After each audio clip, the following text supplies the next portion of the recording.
फिर बच्चों आज हमारा नेक्स्ट टॉपिक है measurement of electrolytic conductance, specific conductance, equivalent connectivity and molar connectivity. इनकी डेफिनेशन हमने ऑलरेडी पहले कर ली थी, इनका यूनिट्स भी हमने कर लिए थे।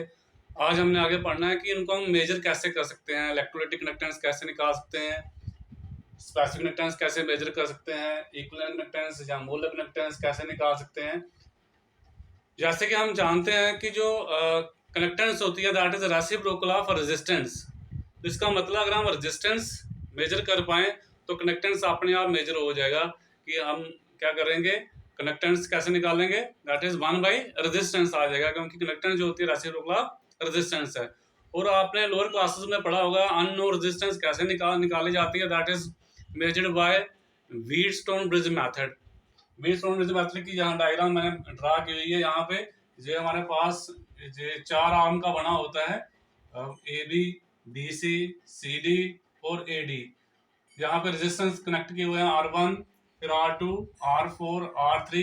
R1 जो है ये वेरिएबल है, इसको आप चेंज कर सकते हैं।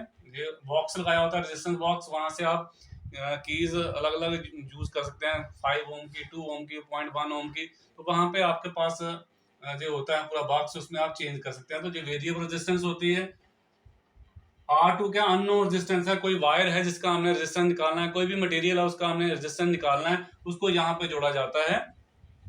R3 और R4 जो है इनकी वैल्यू फिक्स्ड होगी, वहां पे लिखी होगी। आजकल तो रेडीमेड जो है व्हीटस्टोन ब्रिज आते हैं, वहां से आप देख सकते हो। जी जहाँ पे क्या है, गैल्वेनोमीटर है। फिजिक्स में आपने पूरा स्टडी किया होगा कि गैल्वेनोमीटर क्या होता है, एमीटर क्या होता है, वोल्टमीटर क्या होता है। जी आपने वहां पे सारा फिजिक्स में पढ़ा होगा। यहाँ हमने उसका डिटेल में नहीं जाना, हमने जहाँ देखना है कि व्हीटस्टोन ब्रिज मेथड क्या कहता है। तो इसमें जब हम अननोन रेजिस्टेंस R2 जो है इसकी वैल्यू कैसे निकाली जाती है, ये जो R1 है इसको चेंज करते रहना है। चेंज करते करते करते आपने गैल्वेनोमीटर को नोट करना होता है कि गैल्वेनोमीटर में डिफ्लेक्शन ना आए। डिफ्लेक्शन का मतलब ये है कि यहाँ पे अगर 0 पॉइंट है, यहाँ पे इसकी नीडल होगी, तो वो नीडल अगर आप रेजिस्टेंस को चेंज करेंगे, कभी इधर जाएगी कभी इधर जाएगी। जब वो यहाँ पे रुक जाएगी 0 पे और गैल्वेनोमीटर डिफ्लेक्शन शो नहीं कर रहा, उसको हम क्या बोलते हैं, नल पॉइंट बोलते हैं। तो नल पॉइंट के ऊपर according to Wheatstone bridge method क्या होता है, रेशियो किसकी, R1/R2 किस तरह होती है, R3/R4 होती है। तो यहाँ से R2 आप इधर ले जाइए तो R4 इधर, R3 नीचे आ जाएगा, तो R2 किस तरह आएगा, R1 into R4 divide by R3। अब R1 जो है जी आप वेरी कर रहे हैं, जी आपको पता होगा आपने कितना ओम इंसर्ट किया हुआ है। R4 और R3 फिक्स्ड है, इनकी वैल्यू आप जहां से पता कर लेंगे।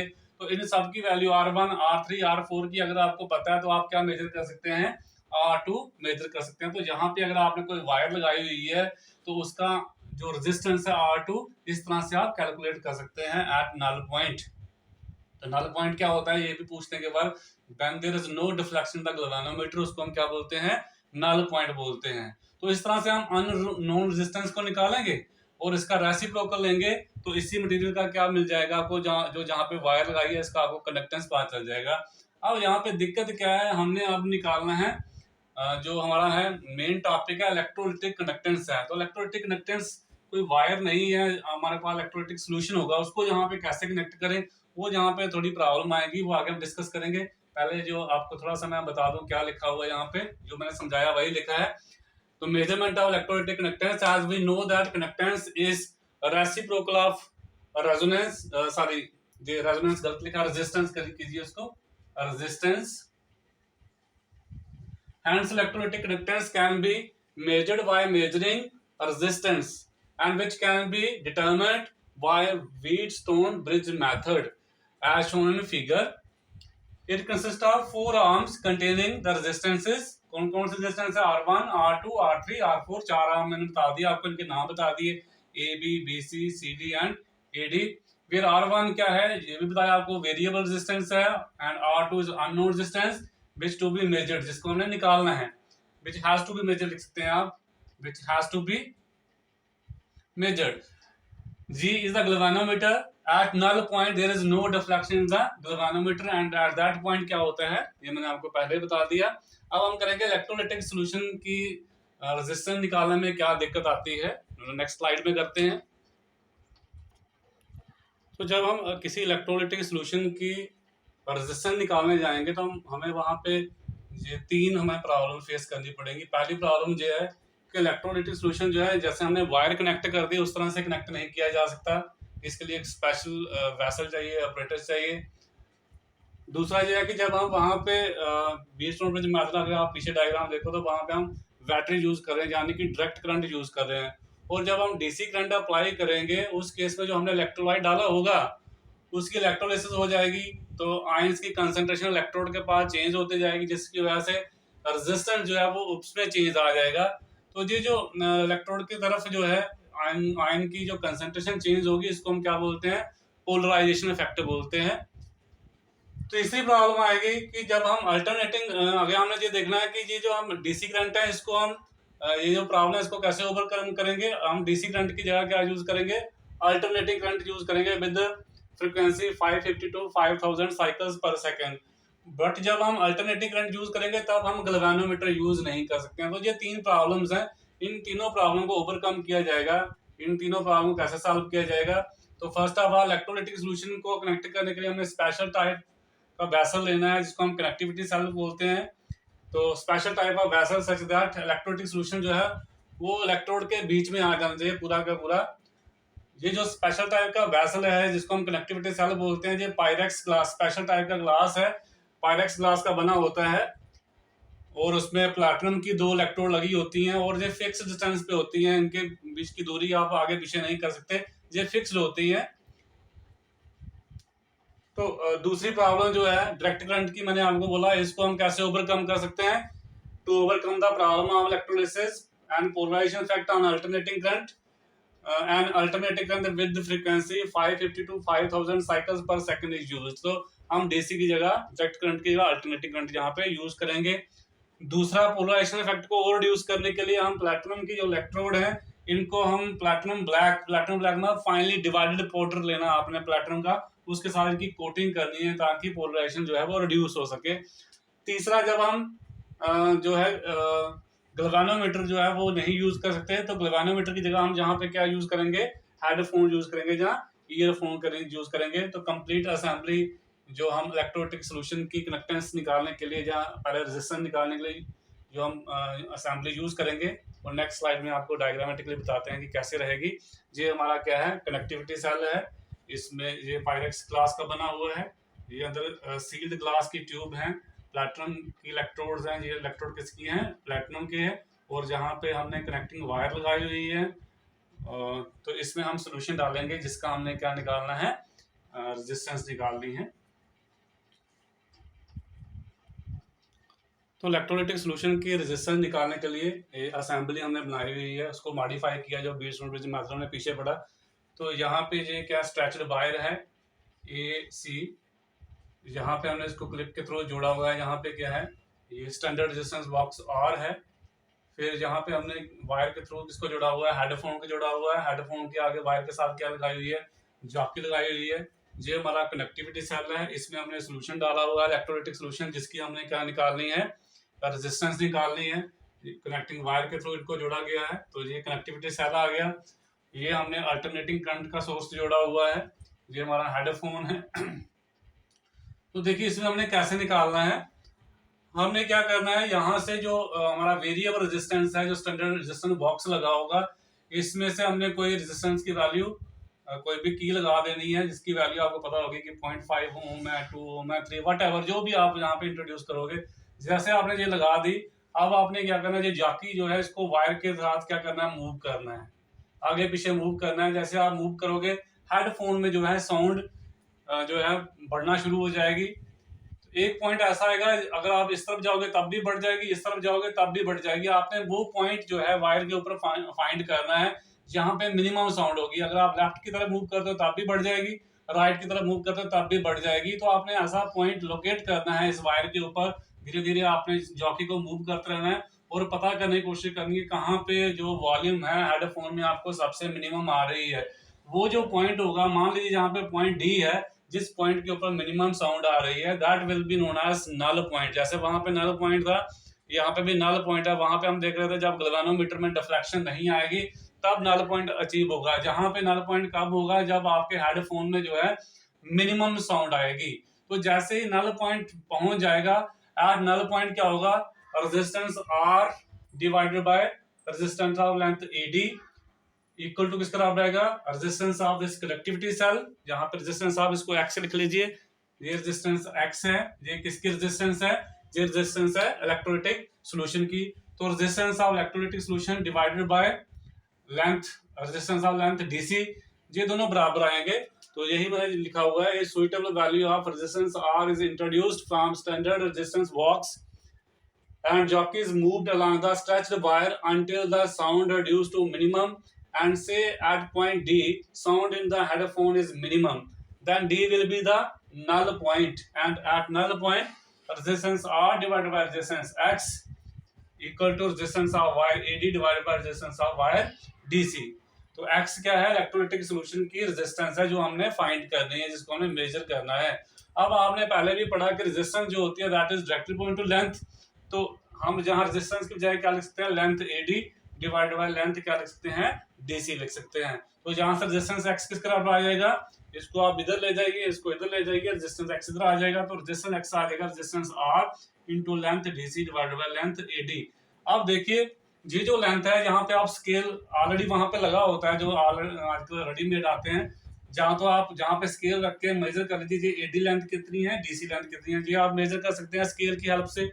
रेजिस्टेंस R जो है जी आपको स्टैंडर्ड रेजिस्टेंस बॉक्स जो है वहां से पता चल जाएगा। तो रेजिस्टेंस R की वैल्यू सब्स्टिट्यूट कीजिए, length DC length AD substitute कीजिए, तो आपका जो सॉल्यूशन है इलेक्ट्रोलाइटिक सॉल्यूशन उसकी रेजिस्टेंस X निकल जाएगी। जैसे ही रेजिस्टेंस X निकल जाएगी, इसका रेसिप्रोकल लीजिए, तो इलेक्ट्रोलाइटिक सॉल्यूशन का आपको क्या मिल जाएगा, कंडक्टेंस मिल जाएगा, वही हमने मेजर करना था। So that's why knowing the value of resistance R from standard resistance box and length of DC and ED, we can calculate the unknown resistance X of electrolytic solution, and reciprocal of resistance X will give the value of electrolytic conductance। तो इस तरह से आप electrolytic solution की क्या निकाल सकते हैं, इलेक्ट्रोलाइटिक कंडक्टेंस मेजर कर सकते हैं। तो नेक्स्ट हमने करना है मेजरमेंट ऑफ स्पेसिफिक कंडक्टेंस, जहाँ जिसको हम क्या बोलते हैं, कंडक्टिविटी बोलते हैं। तो आपको पता है कंडक्टिविटी जहाँ स्पेसिफिक कंडक्टेंस किसका, कप्पा इज इक्वल टू किसका होता है, कंडक्टेंस इनटू LYA, जो आपने ऑलरेडी पहले किया हुआ है। अगर आप पीछे वाला जो है लेक्चर देखें तो आपको पता चलेगा स्पेसिफिक कंडक्टेंस किसका बोलते हैं, कंडक्टेंस इनटू LYA होती है। देखो कनेक्टिविटी किसी भी इलेक्ट्रिक सॉल्यूशन की अगर आपने मेजर करनी है तो आपको क्या निकालना पड़ेगा, कंडक्टेंस और LYA निकालना पड़ेगा। L क्या है, जो दो इलेक्ट्रोड हैं उनके बीच का डिस्टेंस कितना है, और A क्या है, area of cross section of each electrode. तो कंडक्टेंस तो हम जैसे अभी बीटस्टोन ब्रिज मेथड पीछे अप्लाई किया उससे हम मेजर कर लेंगे, पर प्रॉब्लम क्या है, जो LYA है ये इतना आसान नहीं होता निकालना, मेथड इतने कन्वीनियंट मेथड नहीं है। अगर आप निकाल भी ले तो वैल्यूज इतनी रिलायबल नहीं होती हैं, उनको हम स्टैंडर्ड नहीं रख सकते हैं, क्योंकि एक बार जब ग्लास का जो हमने कनेक्टिविटी सेल बनाया है, एक बार जब वो बन जाता है तो एग्जैक्ट उसकी लेंथ और एरिया क्रॉस सेक्शन निकालना आसान नहीं होता, क्योंकि बनाते समय थोड़ी बहुत एरर उसमें आ जाती है। तो अब ये जो LYA है, बेसिकली हम L और A निकालने के बजाय LYA जो होता है, इस रेशो को हम क्या बोलते हैं, सेल कांस्टेंट बोलते हैं। अगर हमें ये LYA की रेशो पता चल जाए तो हम किसी भी सॉल्यूशन की कनेक्टिविटी निकाल सकते हैं। बेसिकली ये देखा गया कि जो कोई भी अगर हमने जो कनेक्टिविटी सेल लिया हुआ है उसमें जो LYA रेशो होती है वो तो कांस्टेंट रहेगी। एक बार जो सेल बना दिया आपने, इंडस्ट्री से फैक्ट्री से आपने कनेक्टिविटी सेल लाया है, अब उसमें आप जितना मर्जी सोल्यूशन डालो उसकी लेंथ और एरिया क्रॉस सेक्शन चेंज नहीं होगा, बट एग्जैक्ट L और एरिया में पता नहीं चलता है। इसलिए हमें इसको निकालने के लिए हम क्या करते हैं, ऐसे सोल्यूशन लेते हैं जिनकी कनेक्टिविटी हमें ऑलरेडी नोन हो। तो ऐसे सोल्यूशन की हम कनेक्टेंस निकालेंगे जिसकी कनेक्टिविटी हमें पहले से ही नोन हो। हमारे पास बहुत सारे ऐसे स्टैंडर्ड सोल्यूशन है जिनकी कनेक्टिविटी हमें पहले से ही पता है। जैसे हमारे पास KCl का अगर 1 मोलर सोल्यूशन लेते हैं, 0.1 मोलर सोल्यूशन लेते हैं, या 0.001 मोलर सोल्यूशन लेते हैं KCl का, उनकी जो कनेक्टिविटी है वो कितनी है, 0.113 Simon centimetre inverse, 0.0129 Simon centimetre inverse and 0.0141 Simon centimetre inverse respectively. 1 वाले की जे है, 0.1 वाले की जे वाली है, और 0.01 वाले की जे वाली कनेक्टिविटी है। तो अगर हमें ये KCl सोल्यूशन लेंगे, हम लेंगे जो कनेक्टिविटी सेल लिया है उसमें हम डालेंगे KCl सोल्यूशन। KCl सोल्यूशन की कंसंट्रेशन हम पहले स्टैंडर्ड बना लेंगे कि 1 मोलर ले रहे हैं, जहाँ 0.1 ले रहे हैं, जहाँ 0.01 ले रहे हैं, ये हमें पता होगा। फिर हम बीटस्टोन ब्रिज मेथड अप्लाई करके क्या निकालेंगे, उस सोल्यूशन की कंडक्टेंस। तो जैसे कंडक्टेंस निकल जाएगी तो यहाँ पे वैल्यू ऑफ स्पेसिफिक कनेक्टिविटी निकालनी है। कनेक्टेंस आपको पता चल गया, कनेक्टिविटी आपको पहले से ही पता है, 1 मोलर लिया होगा तो कितनी आएगी 0.113 आएगी। तो वो वैल्यू आप यहाँ पे सब्स्टिट्यूट कर दीजिए। ये आपने बीट्स ब्रिज मेथड से निकाल ली तो L/A आपका निकल जाएगा। तो सेल कांस्टेंट आपने इस तरह से निकालना है। तो we know that specific conductance K is equal to किस तरह होता है, conductance into L/A। Thus connectivity of electron distribution can be measured by knowing connectance, दूसरा distance between two electrodes L, and third area of cross section of each of the electrode। ये तीन बातें आपको पता होंगी, इनकी वैल्यू पता होगी तो हम क्या निकाल पाएंगे specific conductance. But the measurement of both L and A is neither convenient nor reliable। ना इतना आसान है और जो वैल्यू आप निकालेंगे वो इतनी रिलायबल भी नहीं होती है। However, for a particular connectivity cell, ये देखा गया कि कोई पर्टिकुलर सेल बना होगा उनमें जो वैल्यू ऑफ L/A है वो क्या रहती है, कांस्टेंट रहती है। इस रेशियो को हम क्या बोलते हैं, L/A को हम क्या बोलते हैं, सेल कांस्टेंट। के बार एग्जाम में पूछते हैं डिफाइन सेल कांस्टेंट, तो आपने बोलना है L/A is known as cell constant. Cell constant G star से लिखते हैं, जी आएगा L/A। इसके यूनिट भी पूछ सकते हैं, तो L का unit centimetre, area of grass section centimetre square, तो जी क्या बन गया सेंटीमीटर इनवर्स। तो कनेक्टिविटी किस तरह आ जाएगी, स्पेसिफिक कनेक्टेंस या कनेक्टिविटी एक ही बात है, ये आ जाएगा कनेक्टेंस इनटू L/A की जगह क्या लिखेंगे आप, सेल कांस्टेंट। अब ये सेल कांस्टेंट कैसे निकालते हैं वो मैंने बताया आपको। The value of cell constant for a given connectivity cell is determined by measuring the connectance of a solution whose connectivity is already known. For example, connectivities of 1 molar, 0.1 molar, 0.01 molar of KCl solutions are, ये values दी हैं। तो हम ऐसा solution डालेंगे connectivity cell में जिसकी connectivities हमें पहले से ही पता होंगी, तो बीट्स ब्रिज मेथड से हम उसका निकालेंगे कनेक्टेंस। तो वहां से ये कनेक्टिविटी हमें नोन है, ये बीट्स ब्रिज मेथड से आ गया, तो यहाँ से क्या निकल जाएगा उसका L/A। एक बार आपको किसी सेल का L/A रेशो पता चल गई, अब आप कोई भी सोल्यूशन जो भी, जहां तो हमने केसीएल सोल्यूशन यूज किया जिसकी हमने पहले से ही वैल्यू बता दी, अब हमने किसी और सोल्यूशन की निकालनी। हमारा टॉपिक है मेजरमेंट ऑफ स्पेसिफिक कनेक्टिविटी या स्पेसिफिक कनेक्टेंस। तो हमने किसी सोल्यूशन की निकालनी, जैसे NaCl की निकालनी है, पोटेशियम ब्रोमाइड की निकालनी है, पोटेशियम हाइड्राइड की निकालनी है, कॉपर सल्फेट निकालनी है। तो कैसे निकालेंगे, L/A आपका निकल गया इस मेथड से। अब आप क्या करेंगे, L/A तो पता चल गया, अब आप क्या निकालेंगे, कनेक्टेंस निकालेंगे बाय बीट्स ब्रिज मेथड, तो स्पेसिफिक कनेक्टेंस आपकी निकल जाएगी। तो इस तरह से आप निकालेंगे स्पेसिफिक कनेक्टेंस किसी भी सॉल्यूशन की। नेक्स्ट है measurement of equivalent conductance and molar conductance. तो नेक्स्ट है मेजरमेंट ऑफ इक्विवेलेंट कनेक्टिविटी, जहाँ जिसको हम दूसरा क्या है मोलर कनेक्टिविटी। इन दोनों की क्या निकालनी है, आपने मेजरमेंट करनी है कि इक्विवेलेंट कनेक्टिविटी कैसे निकालेंगे और मोलर कनेक्टिविटी कैसे निकालेंगे। आपको पता है इक्विवेलेंट कनेक्टिविटी किस प्रकार होती है, lambda equal to 1000 upon normality into specific conductance. अभी आपने पीछे सीखा स्पेसिफिक कनेक्टेंस कैसे निकालेंगे, वो जो पूरा पहले हम कनेक्टेंस निकालेंगे, फिर कनेक्टिविटी सेल में सेल कांस्टेंट की वैल्यू निकालेंगे, फिर जाके निकलेगी कनेक्टिविटी। तो ये वहां से हम निकाल लेंगे। अगर सोल्यूशन की हमें नॉर्मलिटी पता होगी, नॉर्मलिटी और स्पेसिफिक कनेक्टेंस की वैल्यू सब्स्टिट्यूट करके आपका क्या निकल जाएगा, इक्विवेलेंट कनेक्टिविटी। और इसी तरह से मोलर कनेक्टिविटी कैसे मेजर करेंगे, स्पेसिफिक कनेक्टेंस हमने पीछे किया, और मोलैरिटी अगर हमें सोल्यूशन की पता है तो हम क्या निकाल सकते हैं, मोलर कनेक्टिविटी निकाल सकते हैं सोल्यूशन की। तो thus by measuring specific connectivity as determined earlier, जैसे हमने पीछे मेजर की, and knowing the value of knowing the normality and molarity of a given solution, जिस सोल्यूशन की आपने निकालनी है इक्विवेलेंट कनेक्टिविटी और मोलर कनेक्टिविटी, उनकी नॉर्मलिटी और मोलैरिटी अगर हमें आपको पता है, we can measure the equivalent connectivity and molar connectivity using equation first and second respectively. मतलब इक्विवेलेंट कनेक्टिविटी के लिए आपने इक्वेशन यूज करनी है फर्स्ट वन, और मोलर कनेक्टिविटी के लिए आपने यूज करनी है सेकंड वन। तो ये था आप कैसे मेजर कर सकते हो molar conductivity, equivalent conductivity, specific conductivity and conductance. ये क्वेश्चन 3-4 साल पहले आया हुआ था, काफ़ी देर से रिपीट नहीं हुआ है एग्जाम में, तो होप कि मे भी पूछ सकते हैं। तो ज़्यादा इंपॉर्टेंट भी नहीं है कि हर बार आता हो, और बहुत इजी है, इसको आप एक नज़र लगा लीजिए, देख लीजिए, और कहीं पर भी आपको अगर डाउट आता है तो आप मेरे साथ डिस्कस कर सकते हैं थ्रू कमेंट्स यूट्यूब पे या व्हाट्सएप पे, या आप टीचमेंट पे भी हो वहाँ पे भी आप लिख सकते हो, जहाँ आप मुझे टेलीफोनिकली कॉल भी कर सकते हो, सर ये बात हमें समझ नहीं आई है। तो इसको देखिए बच्चे, आज के लिए इतना ही, नेक्स्ट हम कल नया टॉपिक लेके आएंगे, तब तक के लिए thank you, have a nice day.